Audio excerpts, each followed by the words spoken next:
কোন বাঙালিকে বলবো ভয়াবহ বিপদের মধ্যে আপনারা আছেন, বাংলা প্রায় ধ্বংসের পথে। এটা একটা নমস্কার, আমি সুমন। আজকের টপিক নাগরিকত্ব। যেখানে নাগরিকত্ব প্রচন্ড বিপর্যয়ের মুখে, মানুষ দুশ্চিন্তায় ভুগছে।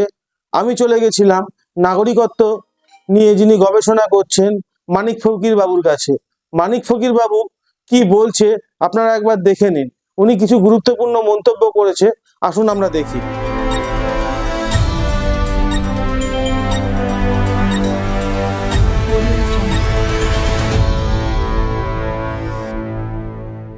মানিকবাবু একজন সমাজ সচেতন মানুষ, তো আমার কিছু কোশ্চেন আমি মানিকবাবুকে করছি।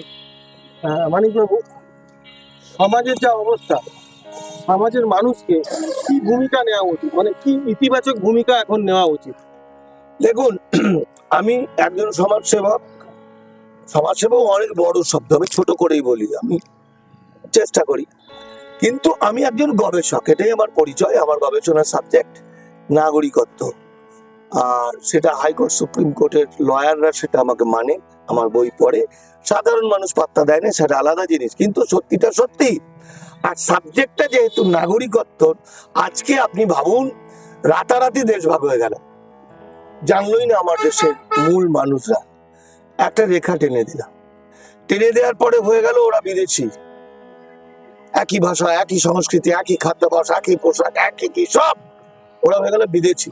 এই বিদেশি মানুষগুলোকে ভারতে আসতে গেলে বৈদেশিক আইনে পড়ে যাবে, পাসপোর্ট, ভিসা, অমুক তমুক, না হলে সে ইলিগাল মাইগ্রেন্ট। তাই হয়েছে। আর বর্ণ হিন্দু, কতিপয় বর্ণ হিন্দু রাষ্ট্র নেতা, বড় লোক, তারা 50 সালে সংবিধান প্রকাশের আগে চলে এসছে, এসে তারা তাড়াতাড়ি নাগরিক হয়ে গেছে। কাগজ সংবিধানের আগে যারা আসবে 5 নম্বর আর্টিকেল অনুযায়ী তারা ঠিক করেছে আর কাউকে ঢুকতে দেবো না। 50 সালের আসাম ইমিগ্রেশন এক্সপালশন অ্যাক্ট, অবৈধ পথে ঢুকলে বের করে দাও অমুক রাস্তা দিয়ে, সারা ভারতের জন্য। 51 সালে জেনিভা কনভেনশন, ভারত বলছে আমরা কাউকে ঢুকতে দিই না অবৈধ পথে। 52 সালে পাসপোর্ট এন্ড ফরেনার্স অ্যাক্ট, মানে পাসপোর্ট ভিসা ছাড়া যে ঢুকবে 3 বছর জেল, 50,000 টাকা ফাইন। তাহলে আমার মা বাবা যদি ওইভাবে এসে রাখে, কারো মা বাবা অবৈধভাবে, তাহলে আইনত সে জেল, তারপর পুষবে। তাহলে আমি হলাম কি করে? তাহলে আমি যে মন্ত্রী, যে এমএলএ, যে এমপি, যে নেতা, যে ডাক্তার, যে মুক্তার, আমার আইনি অধিকারটা কি? আমি তো নাগরিক না হয়ে এটা হয়েছি, মানে আমার বাবা মা তো আইনি ভাবে নাগরিক নয়।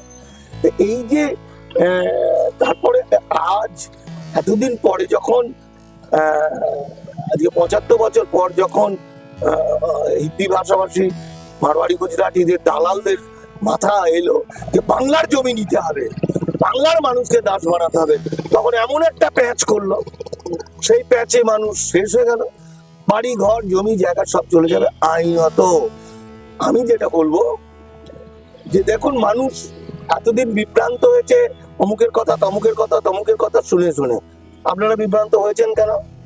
যুগ পাল্টে গেছে, মোবাইলটা ফারাক করে খুলবে, আইনটা পড়ে নিলেই হয়। আইনটা বুঝতে পারছেন না, ভালো করে জানার চেষ্টা করবেন। প্রচুর ফলস লেখা এর মধ্যে ঢুকিয়ে দিয়েছে, গুগল সার্চ করলে ফলস হবে, সেটা আবার পরীক্ষা করুন। আমরা খ্যাপা ধোপা মানুষরা যারা বারবার নাগরিকত্ব নিয়ে বই লিখছি বলছি, তাদের কাছে জিজ্ঞাসা করুন, জেনারেল সেন্স অ্যাপ্লাই করুন। কারো বাড়িতে কোনো বাইরের লোক বিনা অনুমতিতে ঢুকতে পারে? পারে না। তাহলে বিনা অনুমতিতে ঢুকলে পরে সে অপরাধী। এই তো গল্প। তাহলে আমাদের আদর বাস্তবে তো এরা বাইরের লোক নয়। তো বাইরের লোক নয় এই জিনিসটা যদি মনের মধ্যে না ঢোকে, জোর না হয় পায়, তাহলে সে বলবে সবার যা হবে আমার তাই হবে, ফলে সে আর লড়াই করলো না, কারণ সে তো মনে মনে মনে করছে আমি চোর। কিন্তু এই পারের যে মানুষরা যুগ যুগ ধরে বাস করছে, যাদের রাতারাতি বেনাগরিক করে দেওয়া হচ্ছে, তাদের বলবে, বউরা বলবে তোমাদের স্বামীদের বলবে বাড়িতে বসো, আমরা বুঝে নিচ্ছি। একদম একদম, তাই তো?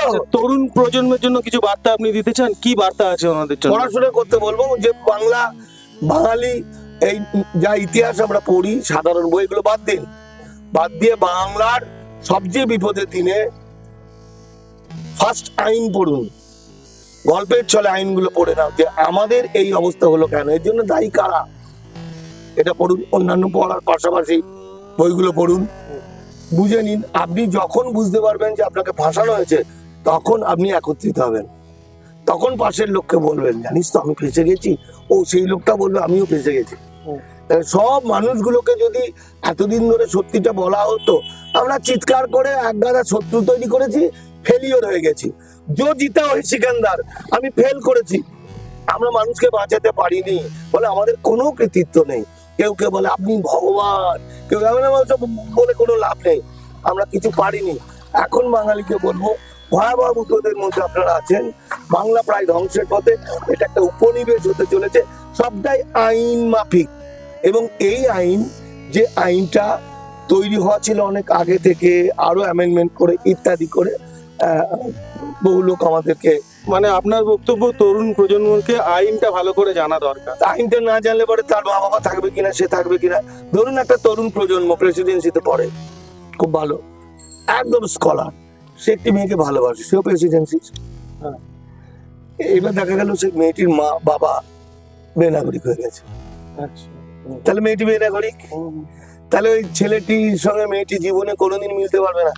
যত বাচ্চা হবে সমস্ত ইলিগাল মাইগ্রেন্ট। তাহলে আমি ওই ছেলেটির সঙ্গে মেয়েটির সঙ্গে উদাহরণ দিয়ে বলছি, বিয়ে আর প্রেমের মধ্যে পার্থক্য হলো অবস্থার ব্যবস্থা।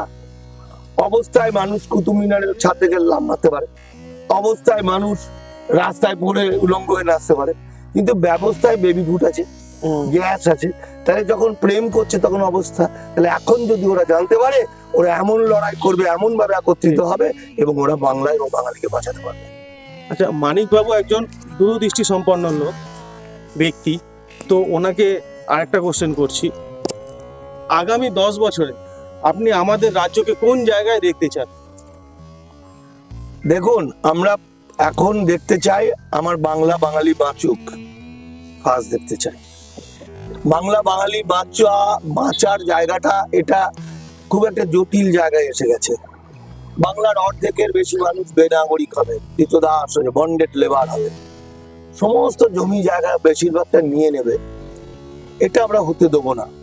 আমরা চাই আমরা বাংলা বাঙালি, সব সারা পৃথিবীর বাঙালি আমরা একসঙ্গে আমাদের মাতৃভাষাকে আমরা রক্ষা করব, আমরা আমাদের সহ নাগরিকদের রক্ষা করব, আমরা সুজলা সুফলা বাংলাকে রক্ষা করব। আমরা সবাই একটাই পরিবার, সেটা বাংলা পরিবার। ফলে আগামী দিনটা, এই ভয়ঙ্কর বিপদের দিনটা কাটিয়ে উঠতে পারলে একটা ঐতিহাসিক দিন আসবে, যেটা কেউ ভাবতে পারছে না। অন্তত গুজরাটি মারোয়াড়িদের দালাল না, বাংলা বাঙালির জয় হবে, এটাই আমি আশা করছি। মানিক বাবু একজন বিশিষ্ট সমাজসেবক। উনি যে কথাটা বলেছেন, বিশেষ করে গুরুত্ব দিয়েছেন যুব সমাজের ওপরে। যুব সমাজকে বলেছেন আইন পড়াশোনা করতে, আইন নিয়ে চিন্তা ভাবনা করতে। আইন জানা থাকলে আমরা অনেক বিপদ থেকে মুক্ত হতে পারবো। মানিক বাবুর এই গুরুত্বপূর্ণ বক্তব্যগুলো আপনারা ভালো করে দেখুন। আশা করি দেখলে সমাজের প্রতি দায়িত্ব কর্তব্য যা আছে সেটা আমরা বুঝতে পারবো। যদি এই ভিডিওটা ভালো লাগে, লাইক শেয়ার করবেন।